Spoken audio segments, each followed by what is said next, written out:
From the Tulsa World, this is the Newsroom Podcast. I'm editor Jason Collington. Today, I'm going to be talking with Art Hadaway, our editor at the Owasso Reporter, one of the four publications that we own, as well as the Tulsa World. We've got the Owasso Reporter, the Wagner County American Tribune, the Sand Springs Leader, and the Skytick Journal. This past Sunday, we published a story that was one of our most popular stories of the week so far about Owasso. And so I thought we'd bring the Owasso expert on. Art worked with our veteran business writer, Rhett Morgan, to talk about what's going on in Owasso. And they were able to write this sentence together. In the past 2 months alone, new commercial construction or expansions in the area have totaled about $130 million. Art, give us an idea of how big Owasso is and how big of a deal this is to have that much money be invested in that community in such a short time. Yeah, absolutely, Jason. So, we're a city of about 40,000 people and growing. The great thing about our city, which lies about, 15 miles north of Tulsa, is we sort of have a funneling effect that happens when you have cities like Collinsville and Oologah north of us, and then, of course, all the traffic from Tulsa that sort of funnels into this collective area that really sets it up to become a hotbed of healthcare, a hotbed for prosperity, and business, commercial, residential. So we're seeing a huge boom in that as of late. And it seems like that this trend of Owasso getting bigger, you guys have tripled in the past 3 decades. And that's saying something. There's a lot of communities around here that have been around just as long as Owasso has, but Owasso has grown at a really big rate. Let's kind of go through a couple of the noted expansions that you mentioned in this story that kind of made the news because there's a lot of ground being broken around there. Sure. Yeah. So to kind of preface these projects, what I love about our community is we have, I sometimes feel like a broken record when I say that all the gears are grinding as they should in our community. We have superb people in our schools, in our city, at the helm of our chamber, small business owners. Everyone sort of has come together over the years to really make this community a successful community. So there's a lot of synergy, there's a lot of partnerships, I feel like that has really paved the way for us to really, to really pave the way for these projects. So I think a few, I can bullet point, go through a couple of these several here of them. Yeah, so on the health front, we have Warren Clinic, which sits at about a little over $27 million, which is a planned development on the north side of the city. That's going to bring about 60 new jobs to the area. A couple miles south of that, we have the Ascension and Encompass Health new hospital, which is going to bring about 40 beds to the area. Sits on about 7 acres. That's going to run about $26 million. And then sort of a commercial health, mental health aspect is a New Leaf. Of course, they're based in Broken Arrow. They're bringing a $20 million agri-hood to the community. It's going to sit on 50 acres. And that's going to bring a lot of these adults with special needs into the workforce and give them a platform to make money and learn how to, really learn the ins and outs of the workforce. And that's really exciting. And let's delve into some commercial. We have Milo's Tea, of course. They established their facility right next to Macy's distribution center a few years back, and they are now expanding on that with a $20 million project. It's going to bring about 50 new jobs. And we have several planned unit developments, but the biggest one is the Smith Farm Village on 96th and Garnett, and that's going to sit on 35 acres. They just broke ground on that. So we really have all of these projects that are coming together to make this a true healthcare and economic hub for the Tulsa area. Yeah, one of the biggest differences between Owasso and say Jinx or Bixby is that Owasso has really got into the retail. They really expanded in retail. They've got some shopping centers, outdoor shopping centers, things like that. They've got the restaurants and the parking lots of those areas. They're really concentrated there, and a lot of other great places to eat. And while Jinx and Bixby don't have kind of that much room to put a lot of that, they've gotten some additions and stuff like that well. But Owasso is really kind of standing out because this is a lot of development happening in just 2 months. I mean, this might be the start of something that even there's enough land around Owasso that this could get bigger and this street could continue, right? Absolutely, absolutely, yeah. We're just it's sort of a running joke in Owasso that we're we just don't know when to stop, and that's a good thing, right? And it's just reporting on these projects has been such a fruitful experience, not only for me but for our readers, right? I mean, our readers are just seeing continual development, and it gives way to new opportunities, new jobs, especially post COVID, right? I mean, Right. uh, Yeah. COVID really changed the face of how businesses operate, and with a lot of things that we had to experience, this truly is a big light at the end of the tunnel for a lot of people, especially who experienced some loss during that time. And again, it's one of those things where, something may not happen for a while and then something big and then something big, and there's a little bit of momentum. You mentioned in the story you and Rhett report that there's some continuality there's some things that have been consistent in Owasso's history when it comes to the chamber, comes to the city, comes to economic development. It seems like they've got some people that work well together and work together on Mhm. some things. And we've got 100 stories of how other communities may not have that kind of relationships. They may not have that kind of connections, and don't have the people. They're switching people out all the time where it's a different face all the time. It seems like Owasso's kind of butted that trend a little bit and kept some people in place for a long time that is kind of finally showing some promise.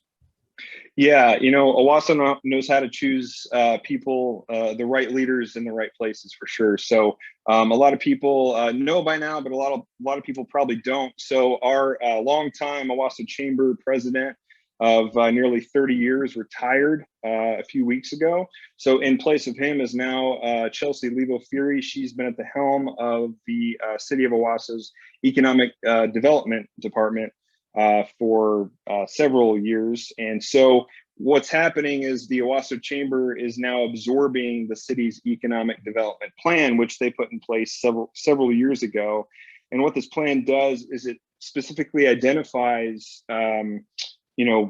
what sources there are in Owasso, what the plan does is it identifies, okay, this is what works for us. This is the steps we need to take. It's identifying specific sources, specific strategies to continually implement those new businesses, new healthcare, new commercial, new residential. And it's, again, like I said before, the gears are grinding, and so those gears are continuing to grind the way they should. Especially now that the chamber has absorbed this department, we're going to see a lot more strategy, a lot more development. Yeah.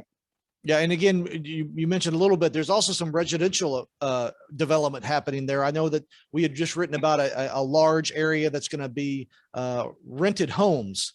Yes. It's going to be a development built where you can't buy a house, but you can rent a house. That's kind of a new trend that's showing up in a lot of areas because a lot of people are not buying and they're renting. Tell me a little bit about that development, how it's different than kind of other things. Yeah, excuse me. Yeah, so that's going to be a 35-acre mixed-use plan unit development.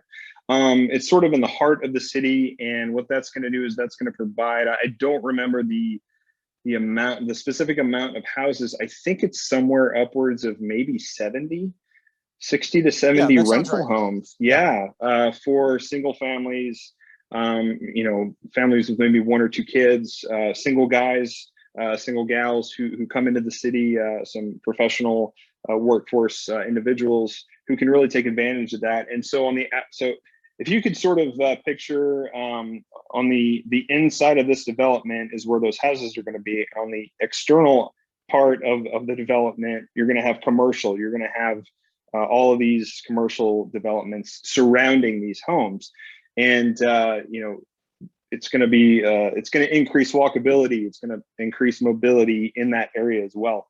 So we're really excited about that project. One of the things too, I think that makes Owasso a little bit different. We talked about they've actually got the land to expand, which is not so true for some of the other suburbs. But again, it seems like Owasso was kind of this thing that was farther out than Jinx or Bixby. It was way out there. As some people say, it was pastures not too long ago. But it seems like they've always kind of had the leadership to get it, if you will, get it closer to Tulsa. They kept expanding, it kept expanding, it kept expanding. We just wrote about the Whirlpool stuff that's happening there. There's other industrial parks that are around there that you pass on your way up there. And then you've also got the Port of Catoosa, right? That is one of the, what is it? The largest in-state port in America? Yes. So, you've, as I said, you've got these things that are right there that make Owasso not only a great place to live, but a great place to grow your business, start a business, expand your business. And again, we're not seeing that in some of the other areas. What do you think is that? What else is in that secret formula that you think Owasso's got going on that we haven't talked about yet? What is some other things that are making this happen for them that's not happening for other communities? That's a good question, and I hate to be biased, but I am, right? As a citizen of that community, as someone who's very passionate about the development and everything going in there, I think the residents too contribute a lot. There's this sort of trend in Owasso that everyone says, we don't have to go to Tulsa, we don't have to go to Broken Arrow or Jinx, as great as those cities are, and as we have continued to establish regionalism with these fellow cities, that's all well and great, but most of the time, we don't have to go to Tulsa for entertainment, for restaurants, for food, for retail, for shopping. It's all in Owasso. It's become sort of this hub for everything. It's sort of a city of all trades, if you will. So I hate to sound like a broken record, but not only do you have amazing, dedicated, devoted, passionate leaders in the right spots at the right time, you also have these residents who are also passionate about this city. I mean, if you go down Main Street in Owasso, several years ago, we didn't really have a Main Street. Now we have a new park in the heart of downtown that people can go to and enjoy concerts. We have several new developments in downtown that really draw people in, and it sort of gives them a homey feel that we didn't have several years ago, right? Right. So I think it's just that safe, secure, homey feel that we've really nailed. And again, one of the questions when we were talking about this story, and all these this story, if you will, tied together a bunch of news stories. We had individual stories about all the expansion, and this story is kind of a chance for you and Rhett to kind of say, okay, collectively, there's $130 million here. It's been 2 months. And let's kind of look at the backstory here of what the story is behind that number. I think one of the things too is that, one of the questions that I asked is, and was asked was, is Owasso going to be the next Broken Arrow? Broken Arrow is 100,000 population. Broken Arrow has a lot of things that a lot of other areas don't have. And so I would say there's a reason why the Broken Arrow Expressway is the busiest highway coming into town when you got tens of thousands of people that are coming into downtown from Broken Arrow and out there. Is Owasso the next Broken Arrow? I don't know if we've answered that, but I definitely seems like this trend line, when you've tripled over the last 30 years in population, when you've got this much development going and you've got room for more, it's not crazy to think that, I don't know, 70 years from now, if you keep on this trend, is Owasso going to be 100,000 population city? It's certainly got as I said, the area to do it. It's going to see how dense Owasso is going to be. It's going to be, can it get to where that is? Can it catch up to Broken Arrow, or is Broken Arrow, which has done a ton of development, done a ton to their main street, had a lot of businesses show up there, have new shopping centers that are being built. Is it gonna keep going? And there's always going to be a gap. That's one of the questions that we kind of play around when we're talking story ideas around here, because again, this community growing is something that we all want. I know that a lot of people in Austin were having these conversations 20, 30 years ago. Is Austin going to keep getting bigger? Is it going to expand? Are the areas around Austin, are they going to continue to grow? So we've kind of got something here. Austin's is much, much bigger than Tulsa, and Austin's also a state capital, and we're not. So it's just kind of interesting for us to have these conversations and do some reporting and find out kind of where things are going to end up. Because traditionally, as we have reported, a lot of the founders of Tulsa, they didn't go north, they went south. Mm-hmm. And because there were people that owned land and owned things, and they didn't want, Tulsa to go north, it went south. Then we have the tragic history of North Tulsa with Greenwood and all of that. Then you have the 244 extension highway going right through the North Tulsa community. So we've got some things that have happened in the north that have not happened in the south, but it seems like a lot of people, this kind of story has kind of gone around North Tulsa and ended up in Owasso, because North Tulsa is one of the largest areas of undeveloped land in our county. I mean, mm-hmm. it's massive. I bet you could fit 4 or 5 Owassos in North Tulsa. Sure. Yeah. And so it's one of those things where, we just had a story about Felix Jones and the opportunities he feels like there are in North Tulsa in development, where, it could be not too long from now that you're driving in Tulsa and you don't know that you're in Owasso. Right. Exactly. That happens in other big cities when you're driving, and then all of a sudden you've gone from the big city to the suburb, and you don't even know it because it's just all developed. There's just buildings and homes and apartment complexes all the way through. You don't know that there's a separation. And so, as I said, every time I go to Owasso, I look to my left and my right, and I see another pasture that's being developed. I just know that it's just a matter of time sometimes until you won't know when you go from one to the other. Absolutely. And, that we pushed, Tulsa World pushed out a story on Costco developing just south of Owasso, north of Tulsa. And of course, that's going to just play into the continued development. And, just to piggyback off what you talked about with regard to highways, I didn't mention this before, but ODOT is, recently looked at all this development and said, hey, we need to expand, right? We need to expand 169 that runs right through Owasso. So they're investing more investment, $13.6 million with Beko contractors to expand both north and southbound bridges on 169 right above 76th Street, one of the busiest corridors in the area. So we're obviously seeing that development just continue into the highway system now. And so again, you got to have that infrastructure. You got to have because again, we don't want to start complaining about traffic like people do in Austin. We've got to keep the highways wide. And we just had another story about Broken Arrow. They're going to go to 7 lanes over there on Lynn Lane. That's a proposal that's being considered. So again, the great news is that everything, the good news and bad news is that everything changes, right? There's hardly anything that doesn't change. But again, you and Rhett did a great job on this story, kind of getting everybody an idea of what's kind of going on in Owasso. We're looking at doing another story about another community that is just expanding like crazy and having international companies come in. So I'll give you some suspense on that story, and we'll be all back on the podcast next week to talk about that one. But Art, thank you very much for your time. Appreciate all the work you do at the Owasso Reporter. The Owasso Reporter comes out on Wednesdays in print, and again, always available at owassoreporter.com. Art, thank you very much for your time, and we'll see you next time on the Newsroom Podcast. Sounds good. Thanks, Jason.